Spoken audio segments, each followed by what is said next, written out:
Assalamualaikum warahmatullahi wabarakatuh.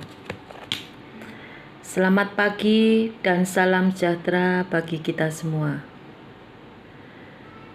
Baiklah anak-anak, marilah kita mengucap rasa syukur atas nikmat yang diberikan kepada Allah Subhanahu wa Ta'ala, yang mana pada pagi hari ini kita masih bisa melaksanakan pembelajaran melalui daring. Biarpun kita tidak bertemu atau tatap muka, pembelajaran jarak jauh, kita harus tetap semangat dan jaga kesehatan. Jangan lupa tetap tinggal di rumah. Baiklah anak-anak, pada pagi hari ini Bu Nini akan menyampaikan pembelajaran tentang sistem gerak pada manusia. Adapun tujuan pada pagi hari ini yaitu 1. Siswa dapat menjelaskan sistem gerak pada manusia, dan yang kedua, siswa dapat menyebutkan macam-macam tulang pada manusia. Baiklah anak-anak, marilah kita simak PPT berikut ini. Bab 1. Sistem gerak pada manusia. Peta konsep. Sistem gerak pada manusia dibagi menjadi 2, sebagai alat gerak pasif dan alat gerak aktif. Alat gerak aktif terdiri atas otot lurik, otot polos, otot jantung. Sifat kerjanya, otot dibagi menjadi 2, yaitu antagonis dan sinergis. Alat gerak pasif terdiri atas tulang. Menurut jenisnya, tulang rawan dan tulang keras. Menurut sifat matriknya, dibagi menjadi 2, yaitu tulang kompak, tulang spon. Menurut bentuknya, tulang dibagi menjadi 4. 1 tulang pipa, 2 tulang pipih, 3 tulang pendek, dan 4 tulang tidak beraturan. Sistem gerak pada manusia terdiri atas rangka. Rangka yang terdiri atas aksial, terdiri atas 1 tulang tengkorak, tulang belakang, tulang dada, dan tulang rusuk. Apendikular atas atau alat gerak atas terdiri atas gelang bahu, tulang tangan. Yang ketiga, apendikular bawah atau alat gerak bawah terdiri atas gelang panggul dan kaki. Yang ketiga, sendi terdiri atas 3, yaitu sendi mati, sendi kaku, dan sendi gerak. Sedangkan sendi gerak terdiri atas 1 sendi engsel, sendi peluru, sendi putar, sendi pelana.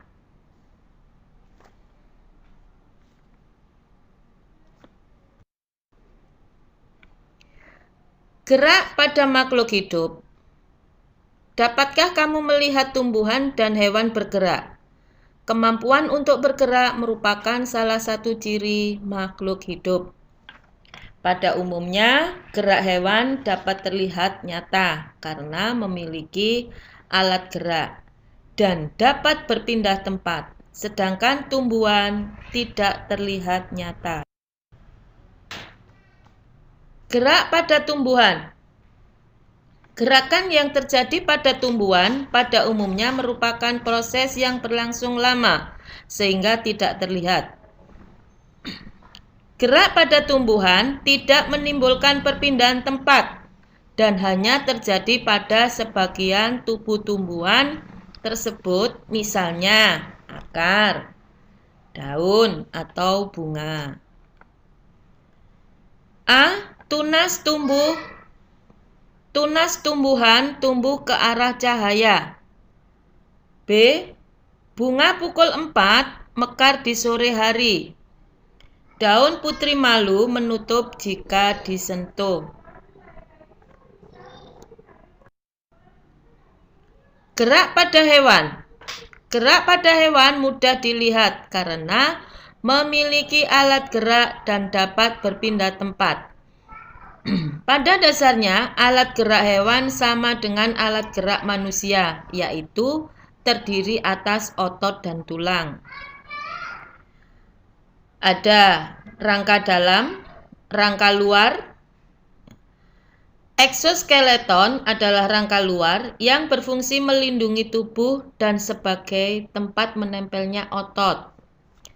Contoh, cangkang pada moluska dan penutup tubuh pada arthropoda, seperti jangkrik, siput, kerang, dan cumi-cumi.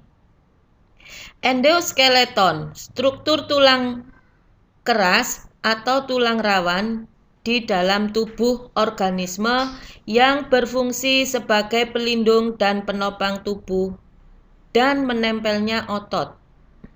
Contoh, pada hewan vertebre seperti jerapah, kambing, dan buaya. Eksoskeleton dan endoskeleton dimiliki oleh hewan seperti kura-kura dan penyu. Eksoskeleton pada kura-kura dan penyu berupa cangkang yang menutup bagian punggung yang disebut kerapas, dan pada bagian perut yang disebut plaston. Sistem gerak pada manusia. Tahukah kamu, kita mempunyai sistem gerak yang dapat menggerakkan tubuh. Sistem gerak manusia terdiri atas otot dan tulang. Apakah tulang dan otot itu? Bagaimana cara otot dan tulang menggerakkan tubuh kita? Bagaimana jika tulang atau otot yang rusak? Terganggu sistem gerak?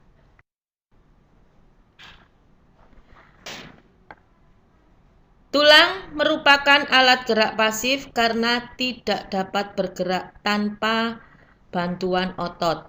Berdasarkan jenisnya, tulang ada dua, yaitu tulang rawan atau kartilago dan tulang keras osteon.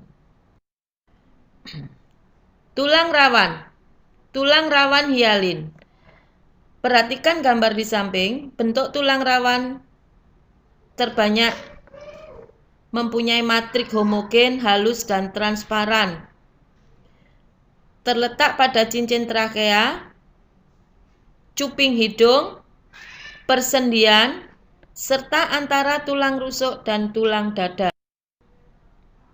Tulang rawan elastis, bersifat lentur, matriks mengandung serat elastis yang bercabang-cabang.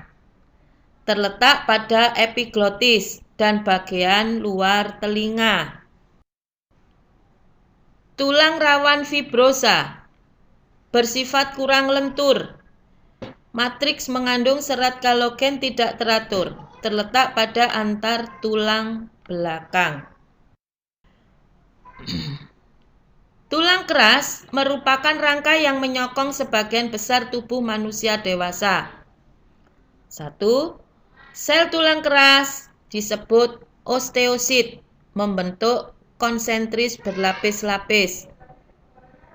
Bagian luar tulang keras dilapisi oleh periosteum, tempat melekatnya otot. Matrik tulang keras tersusun atas matrik kolagen, mineral, yaitu ion Ca2+, Mg2+, dan PO4 3-. Matrik tulang keras membentuk lingkaran konsentris yang disebut lamela. Lingkaran sel dan matriks mengelilingi saluran Havers. Tulang keras di dalam saluran Havers terdapat pembuluh darah menyuplai zat makanan bagi sel tulang keras. Tiap sel tulang keras dihubungkan dengan sel tulang keras lainnya, dan saluran Havers melalui kanalikuli, saluran oksigen, makanan, dan membuang limbah. Saluran Havertz, lingkaran sel, dan lingkaran matriks tulang keras membentuk sistem Havertz. Di dalam tulang keras terdapat sumsum tulang yang berisi sumsum kuning yang berfungsi untuk menimbun lemak, atau sumsum merah, yaitu tempat pembuatan sel darah merah. Pembentukan dan perusakan tulang keras diatur oleh adanya kalsium, fosfat, vitamin D, hormon kalsitonin, dan hormon paratiroid.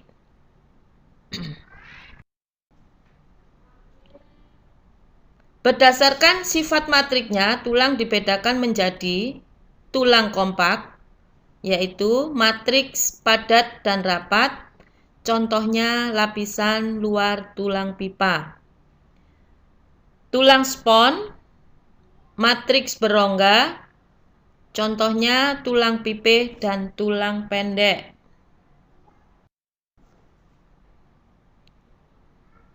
Berdasarkan bentuknya, tulang dibagi menjadi 3, yaitu tulang pipa, berbentuk tabung dan umumnya berongga. Dibagi menjadi 3 bagian, diafisis, epifisis, dan cakra epifisis. Tulang pipih. 2 tulang pipih berbentuk pipih dan berongga. Contoh tulang rusuk seperti pada gambar A, dan tulang belikat dan tulang tengkorak.